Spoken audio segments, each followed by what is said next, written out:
Hello everybody, welcome back to the channel. Galletto Rossonero here with you guys. Don't mind the setting. I am not in prison.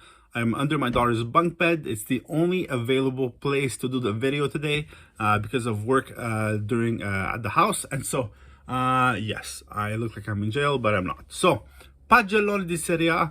Who did what? Who was the best? Who was the worst? Great Serie A season this year, guys. Kept us captivated all the way to the end. The Scudetto race, the Europa race, the relegation race, and so very interesting all season round. So Milan, of course, a 10. Milan gets a 10. What they did this season was unbelievable. Not a lot of people expected them to do that well. Most journalists, most experts didn't even have them in the top 4. 7 extra points, or 7 more points than last year.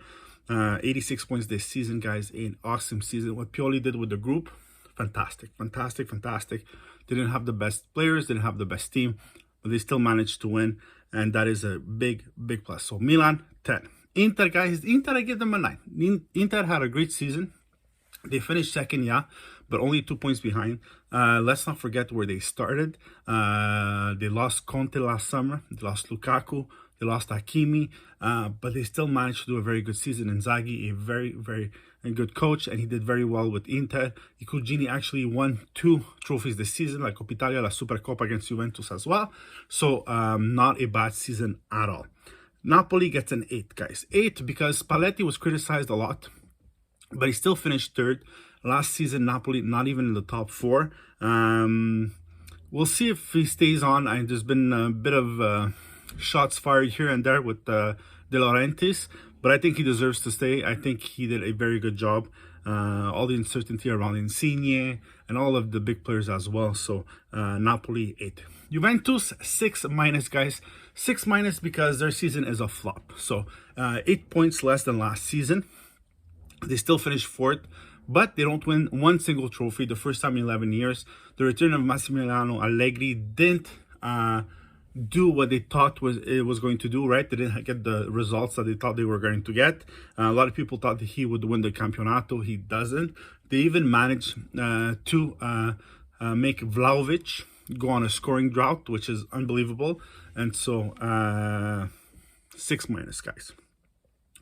Lazio gets a 6.5. Yes, they qualified for Europa League, but too many inconsistencies, too many on and offs, bad performances with good performances, and they honestly need to have a team made for Sarri. The players they have, it's not what he needs for his style of play, and so it showed a lot this season.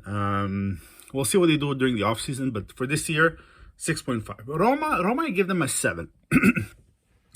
They could have gotten a 6.5 as well, but just because of the fact that they're in the final of the Conference League, even them, on and off this season, very bad performances with very good performances, a very hard team to read. Mourinho does get them in a final, and that's very important as well. So we'll see what they do next year as also, but for now, a 7. Fiorentina, guys, a 7, even a 7.5. Let's give them a 7.5. Why? They have 22 more points than last season, guys. They actually qualified for the Conference League, which is important. They're back in Europe. Let's not forget how they started. Commisso hiring Gattuso leaving. They weren't sure. Italiano comes in. A true miracle what he did with Fiorentina this year. Plus, let's not forget that they lost Vlahovic in January, and they still managed to qualify for Europe. So a very good season for them. Atalanta, 5-. I could have given them a 4 or a 3, but I give them a 5-. Out of Europe for the first time in 5 years. 19 points less than last season. That is outrageous, unbelievable. And so from 3rd place last season to 8th place this season. The end of the cycle for Gasperini, I think. Will he remain? We'll see, but horrible season. Bologna, guys, I give them a 6.5. 6.5 plus, simply because it wasn't an easy season for them. They saved themselves quite easily. They had some great games against Juventus, Milan, Roma, tying them all. They won against Inter honoring the campionato as well. The fact that Mihajlovic was sick all season, and they still managed to do some great things. Plus, the signing of Arnautovic was a great move. So 6.5 plus for them. Sassuolo, guys, I give them a 6.5, but it could be a 6.5 minus as well. 12 points less than last season. However, it wasn't easy without Boga, without Locatelli. They still managed to keep Scamacca, Raspadori, and Berardi for this season. They replaced De Zerbi as well. And so it wasn't an easy situation for them, but they still managed to have a great season. Empoli, I give them a 7, guys. Serie A B team, they come in, they have a great first half of the season, but they somehow fall very short in the second part. But Serie A B team, they come up, they save themselves easily, and that deserves a 7. Verona, Tudor comes in, he saves Verona. The original coach, I don't even remember who it was. Was it Giampaolo? I don't remember. But horrible. And so he comes in and he saves them. Verona having a great season, a very tough team. They actually get 8 more points than last season, which is more than what Juric got. And so very good for Tudor and Verona. Torino, 7. Because Juric comes in. He gets 13 points more than last season, which is fantastic.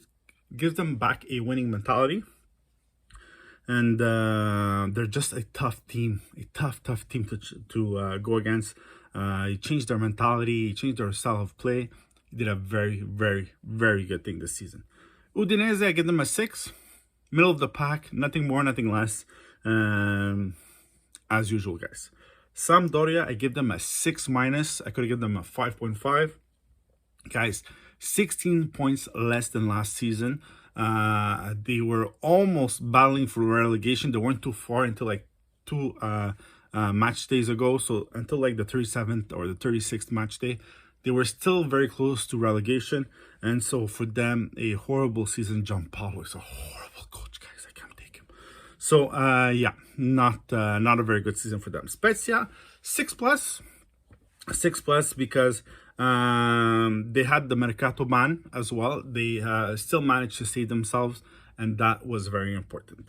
Salernitana, 6.5 plus because it's a soccer miracle. Salernitana was dead last. I think they had 2 victories in the old Girone d'Andata.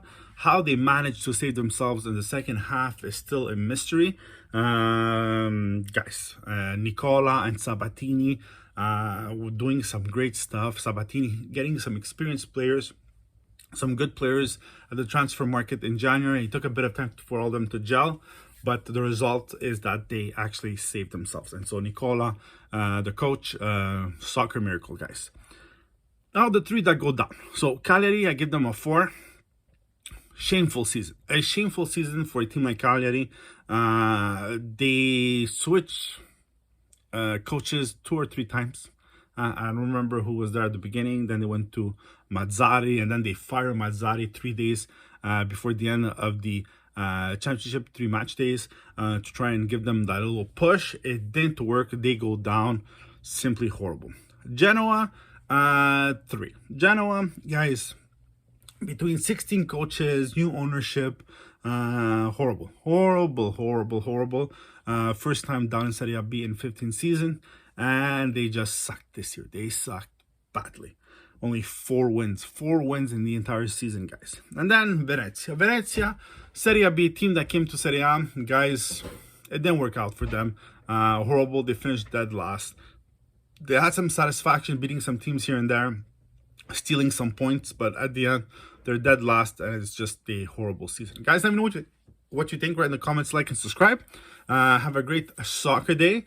Pagellone Serie A. Let me know, guys.